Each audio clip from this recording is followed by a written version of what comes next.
বাংলাদেশে ইসলাম কায়েম করতে হলে একই কলেমার অনুসারী ইসলামের পক্ষ শক্তি সমূহকে ঐক্যবদ্ধ হয়ে সম্মিলিত কর্মসূচি নিয়ে গণ আন্দোলনের মাধ্যমে ইসলাম কায়েম করতে হবে।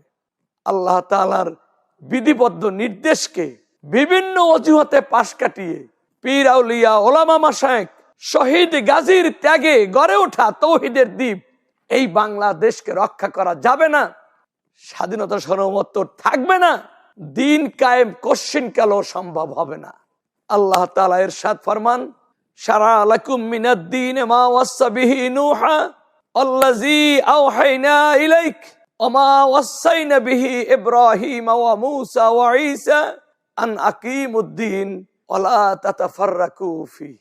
এই আয়াতে আল্লাহ তাআলা দিন কায়েমের ব্যাপারে দলাদলিতে লিপ্ত না হয়ে, মতবিরোধ না করে সকল দল মতকে ঐক্যবদ্ধ হয়ে দিন কায়েমের দায়িত্ব পালনের নির্দেশ দিয়েছেন।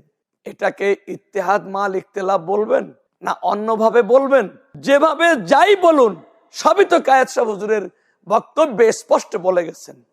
একামতে দিনের জন্য আল্লাহ তাআলার বিধিবদ্ধ আদেশ অনুযায়ী দল মত সিলসিলার সম্মিলিত ধারা সৃষ্টি করতে হলে যেভাবেই হোক চেষ্টা আমাদের করতে হবে। এই চেষ্টায় অবহেলাকারীদের শেষ রক্ষা এপার ওপার কোনো পারই হবে না।